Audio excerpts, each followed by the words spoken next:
Welcome back to the deep dive. Today, we're diving into the world of securities and raising capital. Oh, yeah. Specifically, Chapter 3, Prospectus and Allotment of Securities, Oh, yeah. from the document you sent us. Okay. This chapter is dense. Yeah. It's packed with information, so get ready to learn about how companies issue securities, the different types of prospectuses they use, and the legal landmines they need to avoid. Yeah, Are you ready to break it all down? absolutely. You know, what I find fascinating about this chapter is the immense emphasis on transparency and accountability Yeah. in the financial world. It really highlights the mechanisms in place to protect investors. It's like a financial safety net, Yeah, right? absolutely. Making sure everybody's playing by the rules. One of the first things that caught my eye was the distinction between public offers and private placements. Can you unpack that a bit? Sure. Think of it this way. You have public companies that can raise capital from anyone and everyone, while private companies are more exclusive, inviting only specific investors to the party. The key difference lies in how they reach out. Public offers involve issuing a prospectus to the public at large, Yeah. like shouting your investment opportunity from the rooftops. Right. In contrast, private placements are like sending out personalized invitations to a select group, Okay. ensuring it stays under the radar. So it's all about who gets a seat at the investment table. Exactly. Yeah. But here's where it gets interesting. There's a legal loophole where a private placement can unintentionally turn into a public offer if a company isn't careful. Okay. Imagine planning an intimate gathering and suddenly having the entire neighborhood show up. Okay, now I'm intrigued. How does that happen? Well, according to sections 42 and 42(11) of the Companies Act, if a company, regardless of whether it's listed or not, makes an offer to more than 200 identified persons, it triggers the alarm bells for a public offer. Wow. Suddenly, they have to follow all the regulations and requirements, including issuing a full-blown prospectus. So even if they're aiming for a private placement, they could end up on the public stage by accident. Yeah. That sounds like a recipe for disaster. It certainly highlights the need for meticulous planning and awareness of the regulations. Right. And that brings us to the heart of it all, the prospectus itself. Okay. It's like a company's financial resume showcasing its history, management team, and future plans to potential investors. So it's like a detailed guidebook for anyone considering investing in a company. Precisely. The prospectus is a legal document brimming with crucial information enabling investors to make informed decisions. Right. It covers the company's financial track record, the risks involved, and how they intend to utilize the funds raised. Yeah. Think of it as a window into the company's soul, revealing both its strengths and potential vulnerabilities. Transparency is key when you're asking people to trust you with their hard-earned money. This chapter even mentions a real-life case, Rex v. Carlsand, where a company tried to pull the wool over investors' eyes by manipulating its financial statements in the prospectus. It's like putting lipstick on a pig, isn't it? That case serves as a stark reminder that a beautiful exterior can hide some unpleasant truths. Rex v. Carlsand showed how a company used past provisions to inflate its current profits, creating a misleading illusion of success. It's a classic case of, if it sounds too good to be true, it probably is. Thankfully, the courts saw through the deception and held the company accountable. Yeah. But it highlights the importance of scrutinizing every detail in a prospectus, not just taking it at face value. Absolutely. Due diligence is paramount. Right. And it's important to remember that prospectuses come in different flavors, each serving a specific purpose. Oh, that's interesting. I thought a prospectus was a one-size-fits-all kind of thing. Yeah. Tell me more about these different types. Of course. You have the shelf prospectus, which is like a company having a pre-approved blueprint for multiple offerings over a period of time, usually up to a year. It's authorized under Section 31 of the Act and offers companies a streamlined approach to fundraising. So it's like having a financial toolbox ready to go whenever they need to raise more capital. Exactly. That I find. Efficient. Then there's the red herring prospectus, Okay. which is a bit more intriguing. It's used for price discovery through a process called book building, as outlined in Section 32. Okay. Instead of setting a fixed price for the securities, the company throws out a price range and gauges investor interest. I've heard of book building, but I've always wondered about its purpose. Why not just set a price and stick to it? It's all about finding that sweet spot. By gathering bids from potential investors, the company gets a clearer picture of market demand. Yeah. This helps them determine the optimal price, avoiding the pitfalls of underpricing or overpricing their securities. So it's a way to ensure the price reflects what investors are actually willing to pay. Right. Clever. What about the other types of prospectuses? We also have the deemed prospectus, which comes into play when existing shareholders decide to sell their shares to the public. It's like a safeguard, ensuring transparency and protecting those who are buying shares from someone other than the company itself. Section 25 of the Act outlines this process. So it's like a stamp of authenticity for shares changing hands. What about the last type? Yes, the abridged prospectus. This one is a condensed version of the full prospectus, Okay. a Cliff Notes version, if you will. Yeah. It accompanies application forms, providing investors with the key information in a more digestible format, as detailed in Section 33. I could see how that would be helpful for investors who might feel overwhelmed by the sheer volume of information in a full prospectus. So it's like a prospectus cheat sheet. Exactly. It makes the process more accessible and less daunting for those dipping their toes into the investment pool. Right. And it all circles back to that core principle of transparency, ensuring everyone has the information they need to make informed decisions. Now, we've talked about all these different types of prospectuses. Right. But what happens if there are inaccuracies or even worse, deliberate misstatements in a prospectus? What are the legal ramifications? That's a crucial point. Accuracy is paramount when it comes to prospectuses. Yeah. Misleading or false information can have serious consequences both for the company and the individuals responsible. Oh, my. We're talking civil and criminal liability. Whoa. Okay, that sounds intense. Yeah. Can you break down those two types of liability for us? Certainly. Under civil liability, as outlined in Section 35, if investors suffer losses because they relied on false or misleading information in a prospectus, they can sue the company and the individuals involved for damages. Okay. It's about holding them accountable for the accuracy of the information they provide. So it's a way to ensure companies take their responsibility to be truthful seriously. Absolutely. What about criminal liability? That's where things get even more serious. Okay. Under Section 34, individuals who knowingly or recklessly include false information in a prospectus can face criminal charges. We're talking fines, imprisonment, the whole 9 yards. It's a strong deterrent against any attempts to deceive investors. Wow. They really don't mess around when it comes to prospectus accuracy. No, they don't. It seems like they've got a whole arsenal of legal weapons to protect investors. They do.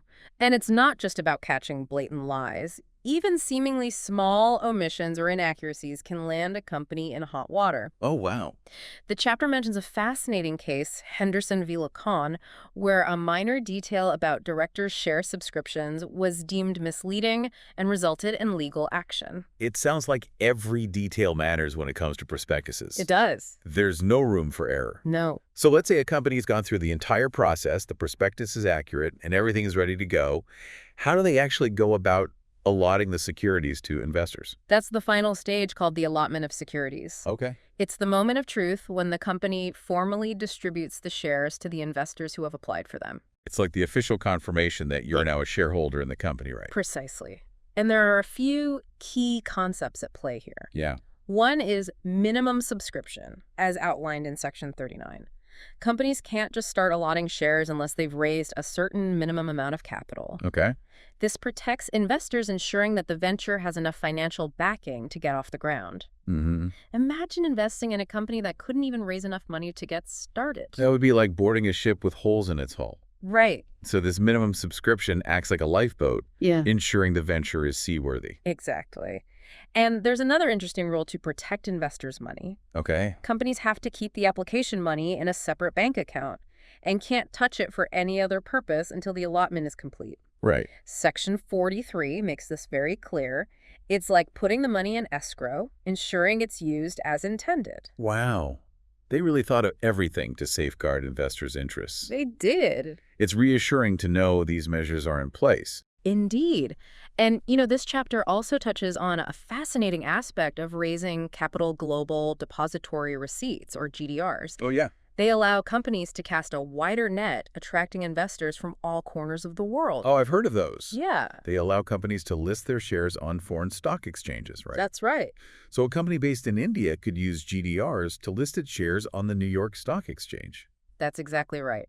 Section 41 of the Act delves into this. Okay. It's a powerful tool for companies looking to broaden their investor base and potentially raise significantly more capital. Yeah. And what's fascinating is that the actual shares underlying a GDR are held by an overseas depository bank, creating a unique international connection. It's like building a financial bridge between different countries. Precisely. It's a testament to the interconnectedness of the global financial system. Yeah. And speaking of global connections, how about we take a quick break and come back to discuss some real-world examples of companies successfully using GDRs? Sounds great. We'll be right back after a short break. Okay. Welcome back. Before the break, we were discussing how GDRs can help companies tap into the global investment pool. Right. It's truly fascinating to see how they bridge different financial markets. Like opening a door to a whole new world of possibilities for companies looking to expand their reach. Yeah, Do you have any examples of companies that have used GDRs effectively? absolutely. Take the example of Infosys, an Indian IT giant. Okay. They used GDRs to list their shares on the Nasdaq back in 1999. Mm-hmm. This move not only helped them raise capital, but also significantly increased their visibility among international investors. Right. It was a game changer for them. It's like they went from being a big fish in a small pond to swimming in the vast ocean of global finance. Yeah. That's impressive. Indeed. Another great example is the Brazilian mining company Vale. Okay.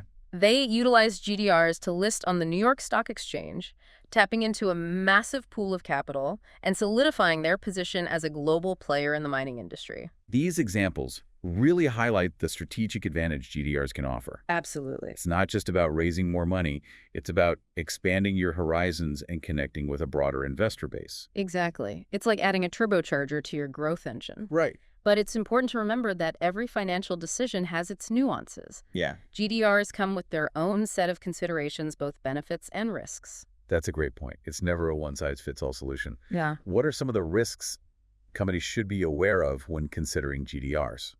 One key risk is currency fluctuation. Okay. Since GDRs are typically denominated in a currency different from the company's home currency exchange rate, volatility can impact returns for investors. Right.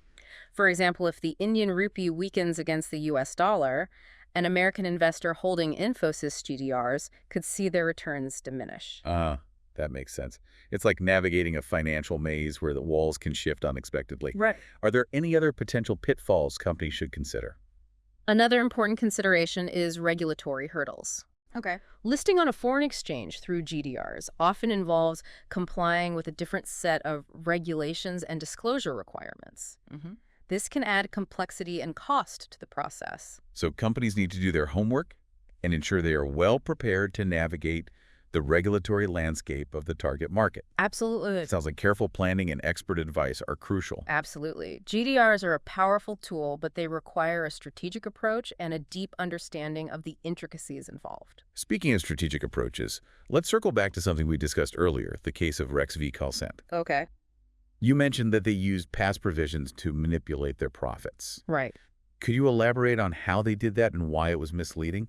Certainly. It was a clever, albeit unethical, accounting trick. Right. The company essentially dipped into its reserves from previous years, funds set aside for future expenses, and used them to artificially inflate their current profits. Oh, wow.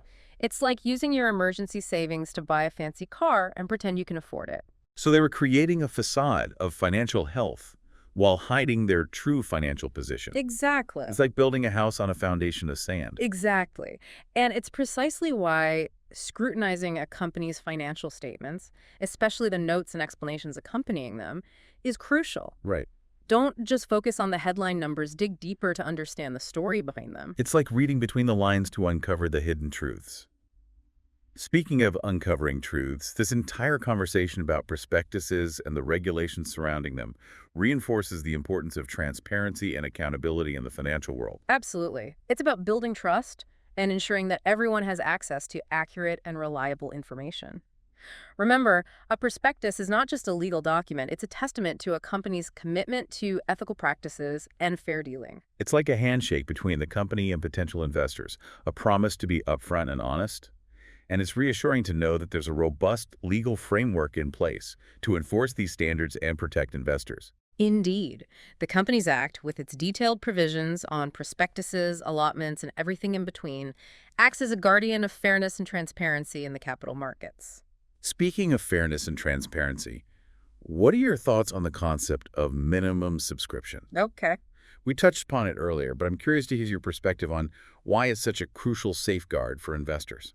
Minimum subscription, as mandated by Section 39, is a fundamental pillar of investor protection. Right.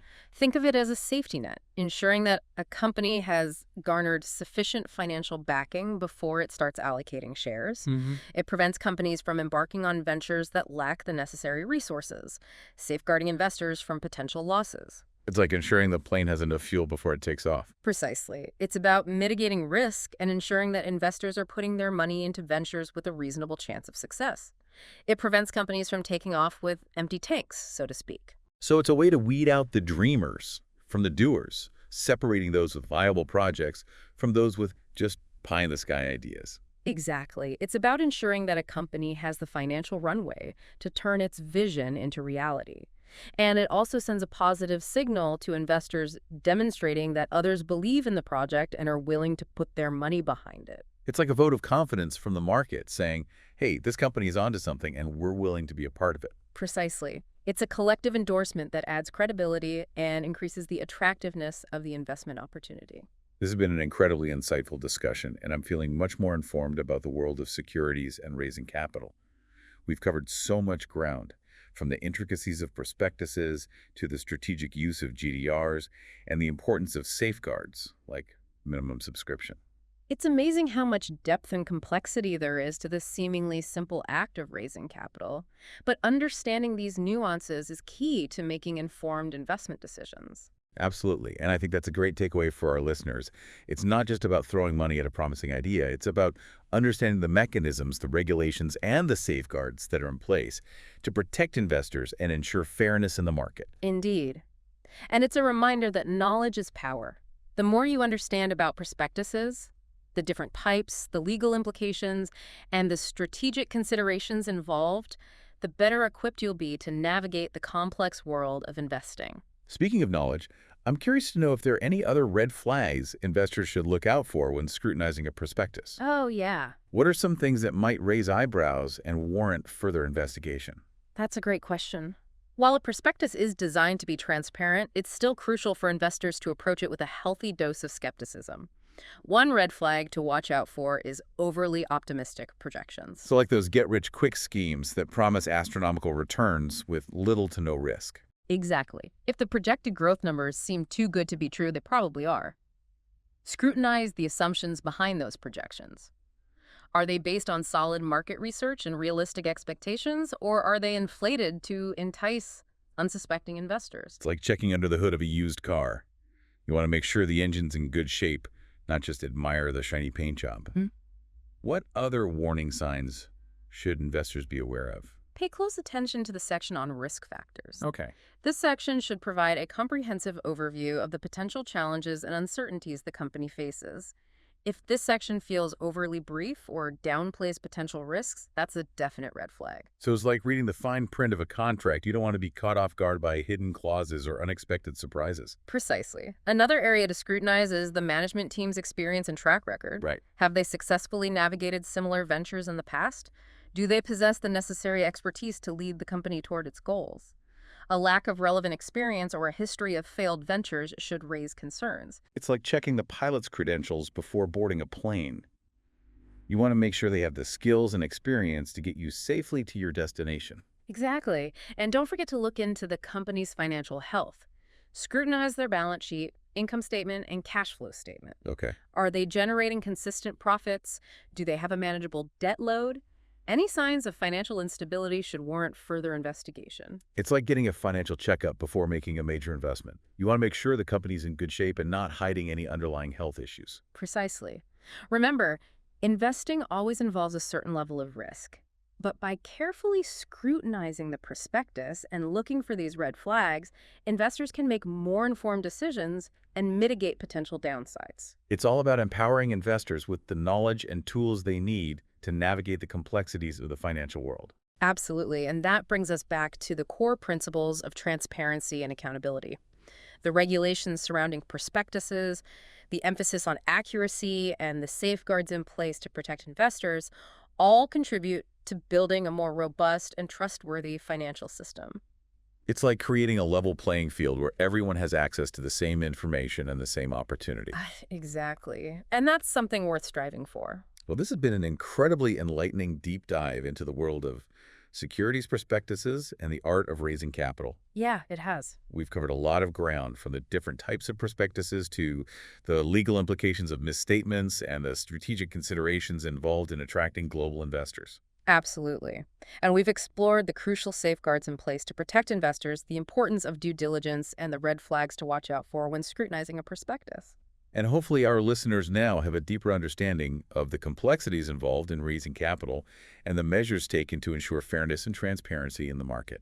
Absolutely. And remember, knowledge is power.